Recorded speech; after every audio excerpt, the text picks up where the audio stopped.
Hi hello everyone welcome to Kavana ಎಲ್ರಾ blogs. ಏನಪ್ಪ ಇವಳು ಟ್ರೈನ್ ತೋರಿಸ್ತಿದ್ದಾಳೆ ರೈಲ್ವೆ ಸ್ಟೇಷನ್ ಅಲ್ಲಿ ನಿಂತ್ಕೊಂಡು ಅಂತಿದ್ದೀರಾ. ಇವತ್ತು ನಾವು ಬೆಂಗಳೂರಿಂದ ಮೈಸೂರಿಗೆ ಹೋಗ್ತಾ ಇದ್ದೀವಿ. ರೈಲ್ವೆ ಸ್ಟೇಷನ್ ಇಂದ ಫಸ್ಟ್ ಹೋಗಿದ್ದೆ ಚಾಮುಂಡಿ ಹಿಲ್ಸ್ಗೆ. ಚಾಮುಂಡಿ ಹಿಲ್ಸ್ಗೆ ಹೋದ್ಮೇಲೆ ಈ ಚಾಮುಂಡೇಶ್ವರಿ ತಾಯಿದ ದರ್ಶನ ಮಾಡ್ಕೊಂಡು ಪೂಜೆ ಎಲ್ಲ ಮುಗಿಸ್ಕೊಂಡು ಹೊರಗೆ ಬರೋ ಅಷ್ಟರಲ್ಲಿ 10:30 ಆಗಿತ್ತು. ನಾವಿನ್ನೂ ಕೂಡ ಟಿಫನ್ ಮಾಡಿರ್ಲಿಲ್ಲ. ದೇವ್ರ ದರ್ಶನಕ್ಕೆ ಹೋಗ್ತಾ ಇದೀವಿ ಅಂದ್ಬಿಟ್ಟೆ ಟಿಫನ್ ಮಾಡಿರ್ಲಿಲ್ಲ. ದೇವ್ರ ದರ್ಶನ ಆದ್ಮೇಲೆ ಟಿಫನ್ ಮಾಡ್ಕೊಳ್ಳೋಣ ಅಂತ ಚಾಮುಂಡಿ ಹಿಲ್ಸ್ ಹತ್ರ ಎಲ್ಲೂ ಟಿಫನ್ ಮಾಡಿದೆ. ಹಾಗೆ ಬರ್ತಾ ರೋಡಲ್ಲಿ ಮಧ್ಯ ಟಿಫನ್ಗೆ ಅಂತ ನಿಲ್ಲಿಸ್ತ್ವಿ. ಹಾಗೇನೆ ಅಲ್ಲಿ ಸ್ಯಾರಿ ಶಾಪ್ ಮಾಡೋಣ, ಗೌರಿ ಹಬ್ಬ ಇದೆಯಲ್ಲ ತಗೊಳೋಣ ಅಂತ ಮೈಸೂರು ಸಿಲ್ಕ್ ಸ್ಯಾರಿ ನೋಡಿದೆ. ಯಾವುದೋ ಅಷ್ಟು ಕಲೆಕ್ಷನ್ಸ್ ತುಂಬಾ ಇರಲಿಲ್ಲ, ಇಷ್ಟ ಆಗಲಿಲ್ಲ, ತಗೊಳ್ಳಿಲ್ಲ. ನೆಕ್ಸ್ಟ್ ಮೈಸೂರು ಪಾಕ್ ಅಂತ ಒಂದು ಸ್ವೀಟ್ ಶಾಪ್ ಇದೆ. ಅಲ್ಲಿ ಮೈಸೂರು ಪಾಕ್ ಯಾವ ತರ ಎಲ್ಲ ಮಾಡ್ತಾರೆ, ಯಾವ ತರ ಮಾಡೋದು, ಏನೇನೆಲ್ಲ ಮಿಷಿನ್ಸ್ ಇದೆ ಎಲ್ಲ ಕೂಡ ನೋಡ್ಬೋದು, ಯಾವ ತರ ಮಾಡ್ತಾರೆ ಅಂದ್ಬಿಟ್ಟು. ಅದನ್ನು ನೋಡ್ಕೊಂಡು ಅಲ್ಲಿ ತುಂಬಾ ಚಾಕ್ಲೇಟ್ಸ್ ಎಲ್ಲ ಅಲ್ಲೇ ಪ್ರಿಪೇರ್ ಮಾಡಿ ನಮ್ಮ ಕಣ್ಣೆದ್ರಿಗೆ ಪ್ರಿಪೇರ್ ಮಾಡ್ತಿರ್ತಾರೆ. ನಾವು ಯಾವ್ದು ಬೇಕು ಅದನ್ನ ಪರ್ಚೇಸ್ ಕೂಡ ಮಾಡ್ಬೋದು. ಹಾಗೇನೆ ಅದನ್ನೆಲ್ಲ ನೋಡ್ಕೊಂಡು ನನ್ನ ಮಗುಂಗು ಎಲ್ಲ ತೋರಿಸ್ಕೊಂಡು ಎಕ್ಸ್ಪ್ಲೈನ್ ಮಾಡ್ಕೊಂಡು ಬಂದ್ವಿ. ನನ್ನ ಮಗುಂಗಂತೂ ಮೈಸೂರು ಪಾಕ್ ಅಂದ್ರೆ ತುಂಬಾ ಇಷ್ಟ. ಅವ್ನ್ ಮೈಸೂರು ಪಾಕ್ ಕೊಡಿಸ್ತಾ ಇದ್ರೆ ಬಿಡ್ತಾನ. ಅಷ್ಟೊಂದು ಮೈಸೂರು ಪಾಕ್ ಯಾವ್ಯಾವ ಮೈಸೂರು ಪಾಕ್ ಎಷ್ಟು ವೆರೈಟಿ ಇರುತ್ತೆ ಮೈಸೂರು ಪಾಕಲ್ಲಿ ಅಂತ ಎಲ್ಲ ತೋರಿಸಿದ್ಮೇಲೆ ಸರಿ ಅಂತ ಅವನಿಗೂ ಕೊಡಿಸ್ಕೊಂಡು ನೆಕ್ಸ್ಟ್ ಅಲ್ಲಿಂದ ಹೊರಟಿದ್ದೆ ಮೈಸೂರು ಝೂ ಹತ್ರ ಬಂದ್ಮೇಲೆ ಇಲ್ಲಿ ಅಡಲ್ಟ್ಗೆ 120 ರುಪೀಸು, 5 to 12 ಇಯರ್ಸ್ ಚಿಲ್ಡ್ರನ್ಸ್ಗೆ 60 ರುಪೀಸು. ನನ್ನ ಮಗುಂಗೆ ಇನ್ನು 4 ಇಯರ್ಸ್ ಆಗಿರೋ ಕಾರಣ ಅವನಿಗೆ ಯಾವುದೇ ರೀತಿ ಎಂಟ್ರಿ ಟಿಕೆಟ್ ಬೇಕಿರಲಿಲ್ಲ. ನಮಗೆಲ್ಲ ಎಂಟ್ರಿ ಟಿಕೆಟ್ ತಗೊಂಡು ನೆಕ್ಸ್ಟು ಒಂದು ಎಂಟ್ರಿ ಆದ್ವಿ. ಎಂಟ್ರಿ ಆದ್ಮೇಲೆ ಸ್ವಲ್ಪ ಫೋಟೋ ಶೂಟ್ ಮಾಡ್ಕೊಂಡೇ ಇದ್ರೆ ಹೇಗೆ, ನೇಚರ್ ಅಂತೂ ಮೈಸೂರಲ್ಲಿ ನೋಡೋದಕ್ಕೆ ತುಂಬಾ ಚೆನ್ನಾಗಿರುತ್ತೆ. ವೆದರ್ ಕೂಡ ಹಾಗೇನೆ ಕೋಲ್ಡ್ ಆಗಿ ಬಿಸಿಲಿಲ್ದಂಗೆ ತುಂಬಾ ಚೆನ್ನಾಗಿತ್ತು. ಮಳೆನೂ ಏನ್ ಬರ್ತಿರ್ಲಿಲ್ಲ, ಬರೋ ತರ ಇರೋದು, ಬಟ್ ಮಳೆ ಏನ್ ಬರ್ಲಿಲ್ಲ. ಲಾಸ್ಟ್ ಅಲ್ಲಿ ನಾವು ಹೊರಡೋ ಟೈಮಲ್ಲಿ ಬಂತು. ನಾವು ಆಕ್ಚುಲಿ ಒಂದು ಗೃಹ ಪ್ರವೇಶ ಇತ್ತು, ಅಲ್ಲಿಗೆ ಹೋಗ್ಬೇಕು ಅಂತ ಹೋಗಿದ್ದು. ಆದ್ರೆ ನನ್ನ ಮಗಂಗೆ ಸ್ವಲ್ಪ ಫೀವರ್ ಇದ್ದಿದ್ ಕಾರಣ ಹಿಂದಿನ ದಿನ ಕೂಡ ಬಂದಿತ್ತು. ಸ್ವಲ್ಪ ಸಿರಪ್ ಹಾಕಿದ್ಕೆ ಕಮ್ಮಿ ಆಗಿತ್ತು. ಇನ್ನ ಅವ್ನು ತುಂಬಾ ದಿವಸದಿಂದ ಹೋಗೋಣ ಅಂತಿದ್ದಾನೆ. ಹೋಗದೆ ಹೋದ್ರೆ ಸರಿ ಹೋಗಲ್ಲ ಅಂತ ಕರ್ಕೊಂಡು ಹೋದ್ವಿ. ಅಲ್ಲಿಗೆ ಹೋದ್ಮೇಲೂ ಕೂಡ ಫೀವರ್ ಇಲ್ಲದೆ ಇದ್ರೆ ಆಲ್ಟ್ ಆಗ್ಬಿಟ್ಟು ನನ್ನ ಹಸ್ಬೆಂಡ್ ಫ್ರೆಂಡ್ ಒಂದು ಗೃಹ ಪ್ರವೇಶ ಇತ್ತು, ಅದನ್ನ ಮುಗಿಸ್ಕೊಂಡು ನೆಕ್ಸ್ಟ್ ಬರೋಣ ನೆಕ್ಸ್ಟ್ ಡೇ ಅನ್ಕೊಂಡಿದ್ವಿ. ಬಟ್ ನಾವು ಮೈಸೂರು ಝೂ ನೋಡೋ ಅಷ್ಟರಲ್ಲಿ ಅವನಿಗೆ ಫುಲ್ ಟಯರ್ಡ್ ಆಗಿದ್ದ. ಹಾಗೆ ಲೈಟ್ ಆಗಿ ಫೀವರ್ ಕೂಡ ಸ್ಟಾರ್ಟ್ ಆಗ್ತಿತ್ತು. ಎಂಟ್ರಿ ಆದ ತಕ್ಷಣ ಮ್ಯಾಪ್ ನೋಡ್ಕೊಂಡು ಎಲ್ಲೆಲ್ಲಿ ಯಾವ್ಯಾವ ಬರ್ಡ್ಸ್ ಇದೆ, ಯಾವ್ಯಾವ ಅನಿಮಲ್ಸ್ ಇದೆ ಅಂತ ಒಂದ್ಸಲ ನೋಡ್ಕೊಂಡು ಮ್ಯಾಪಲ್ಲಿ ನೆಕ್ಸ್ಟ್ ಫಸ್ಟ್ ಹೋಗಿದ್ದೆ ಬರ್ಡ್ಸ್ ಕಡೆ. ಬರ್ಡ್ಸ್ ಎಲ್ಲ ನೋಡ್ಕೊಂಡು ಆಮೇಲೆ ಅನಿಮಲ್ಸ್ ಕಡೆ ಹೋಗ್ಬೇಕು. ಹಾಗೆ ಫಸ್ಟ್ ಸಿಗೋದೆ ಬರ್ಡ್ಸ್ ಎಲ್ಲವನ್ನು ತೋರಿಸ್ಕೊಂಡು ನನ್ನ ಮಗಂಗೆ ತುಂಬಾ ಎಂಜಾಯ್ ಮಾಡ್ದ. ಹಾಗೆ ಜಾಸ್ತಿ ಎತ್ಕೊಳ್ರಿ ಅಂತ ಏನ್ ಅಂತಿರ್ಲಿಲ್ಲ, ಬಟ್ ಅವ್ರ ಪಪ್ಪ ಸ್ವಲ್ಪ ಎತ್ಕೊಂಡಿದ್ರು ನನ್ನ ಹಸ್ಬೆಂಡು. ನಾನು ಸ್ವಲ್ಪ ಟೈಮ್ ಅಷ್ಟೇನೆ ಎತ್ಕೊಂಡಿದ್ದು, ನಾನೇನ್ ತುಂಬಾ ಎತ್ಕೊಳ್ಳಿಲ್ಲ. ತುಂಬಾ ಚೆನ್ನಾಗಿ ಓಡಾಡ್ದ. ಆ ಕಾರಣನೇ ಮತ್ತೆ ಫೀವರ್ ಬಂತು ಅನ್ಕೊಂತೀನಿ. ಅವನಿಗೆ ವೆದರ್ ಈ ತರ ಇರೋದ್ರಿಂದನೇ ಕೋಲ್ಡ್ ಕಮ್ಮಿ ಆಗ್ತಿರ್ಲಿಲ್ಲ. ಅವನು ಈ ಇಯರ್ ಫಸ್ಟ್ ಸ್ಕೂಲ್ಗೆ ಹೋಗ್ತಾ ಇರೋ ಕಾರಣ ಅವನಿಗೆ ಸ್ವಲ್ಪ ಅವಾಗವಾಗ ಇನ್ಫೆಕ್ಷನ್ಸ್ ಆಗ್ತಾನೆ ಇರುತ್ತೆ.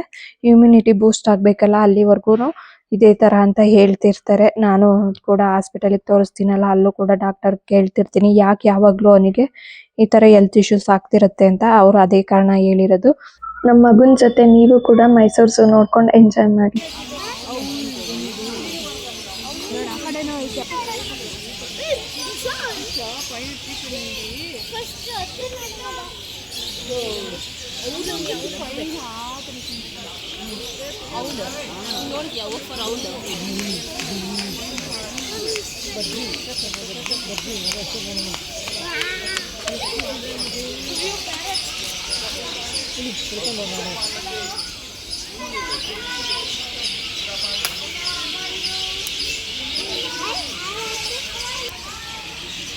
ಹೆಂಗಿದಾವೆ ದಲ್ವಿ?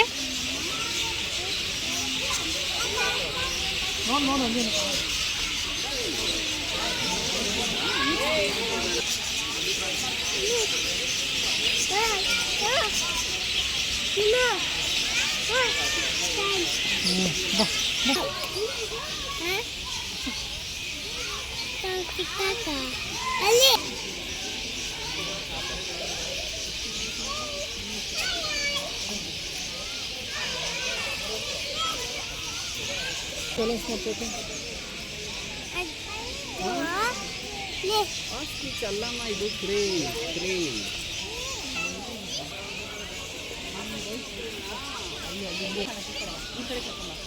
ಶೀಟ್ ಮೇಲೆ ಇದೆ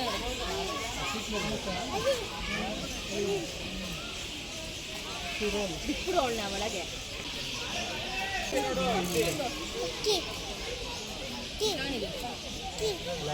ಇನ್ನೊಂದು ಹಾರ ಹಾಕಿ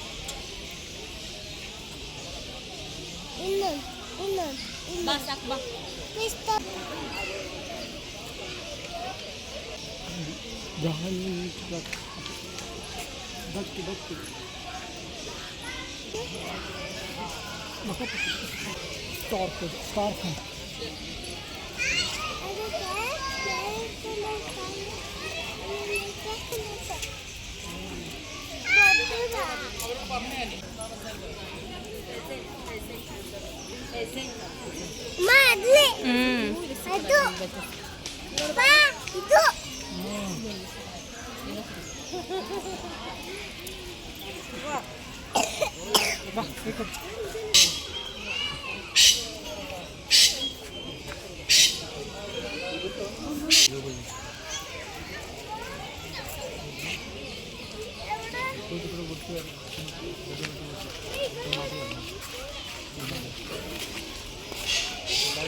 ಪ್ರಾಣಿಗಳಿಗೆ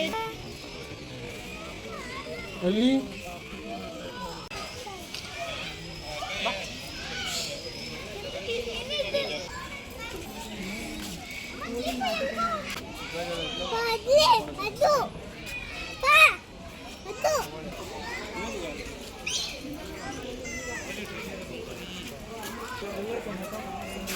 ಯಾರೋ ಹೋಯ್ತು ಅಲ್ಲೇ ಐತಲ್ಲ ಚಿನ್ನ ಅಲ್ಲಿ ಕೂತೈತೆ ನೋಡಿ ಏನೋ ತಿಂದು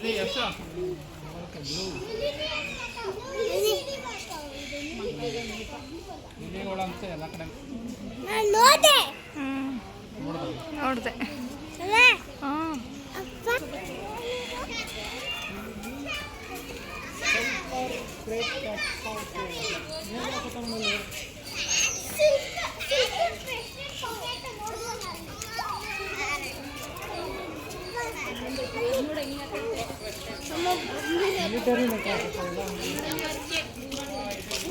ಸೈಲೆಂಟಾಗಿ ಬನ್ನಿ